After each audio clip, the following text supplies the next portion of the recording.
for people that are listening at home and this is their first time hearing about a nanny match, I think you've given a really great basis on just what it is and your process. But I want to talk about services. So you teased in Italy, you know, it's not long term. You have a lot of short term and temporary help that you guys provide. If someone, what can you assist with? Give me all the sort of scenarios that you guys would be able to support. Sure. Yeah. In the States, we focus on long-term placements because, again, going back to our whole goal to make compatible matches, it's for the long term. The Italy portion is just seasonal and for people who are visiting. So we do part-time nannies, full-time nannies, temporary nannies if needed. So sometimes clients are, you know, in between nannies, or their nanny has to go away on vacation, or wants to go away, is going away on vacation, and they need, you know, somebody in for a week or two. We can help them with that. And then we also do housekeepers and we do family assistants. And a job that has become very popular lately over the past couple of years is family assistant / nanny.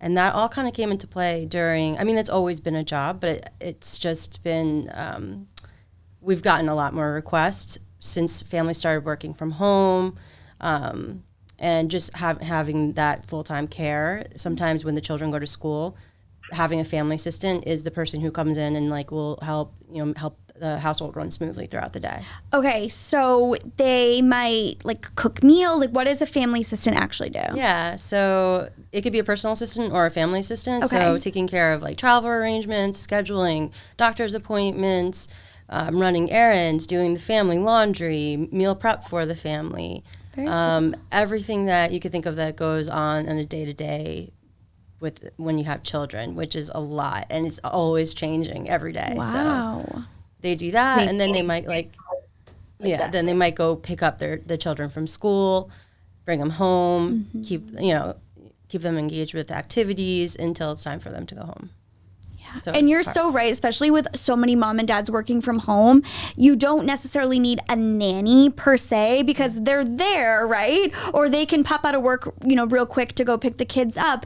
But how amazing would it be to have somebody to handle some of those, I hate to say like chores because I don't feel like that's but it is, right? Our household chores. Yeah. So that when you sign off on your computer at the end of the day, you get to just spend time with your kids and enjoy it and not have to stress about the mess. Right. And all the other little stuff that, you know, come along with it. Yes. That's such a reprieve for people.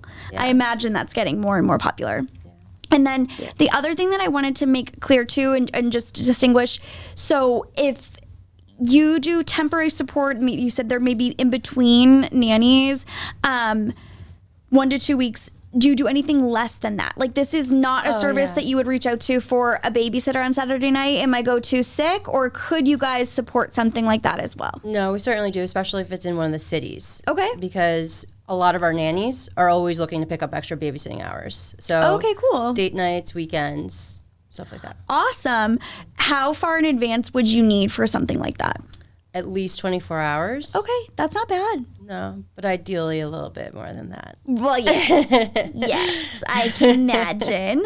I'm sure. But that's really special to just highlight because I think that Nanny Match, I immediately go to long-term nanny, right? And so knowing that there's all these other areas that you guys can help out with when someone's in a pinch or they just don't know where else to turn to, it's good to know. Keep it in the memory bank. And then did you mention too, I can't remember if I'm like blacking out, but live-in versus... Yeah. So definitely if someone's looking for like, what's that, more of an au pair, right? Is that what it's called? Au pair is completely different because they're coming for... I don't know. So juicy. What is an au pair? I know. It sounds delicious. It sounds so fancy. And delicious. No, an au pair is somebody who is specifically coming from another country, and in exchange for room and board, and so that they could have classes here, they usually are taking some kind of coursework here. Oh. And it's only for 2 years. So their contracts expire after about a year or two. Oh, okay. Interesting. So not necessarily au pair, but if a family was looking for somebody to actually move in and live in, Yeah. you have people for that too? Yeah, that's actually another really popular place. Really? Yeah. Yeah. Even very with popular. COVID? More so with COVID. Actually, I guess that makes sense because you don't want them in and out. Yeah.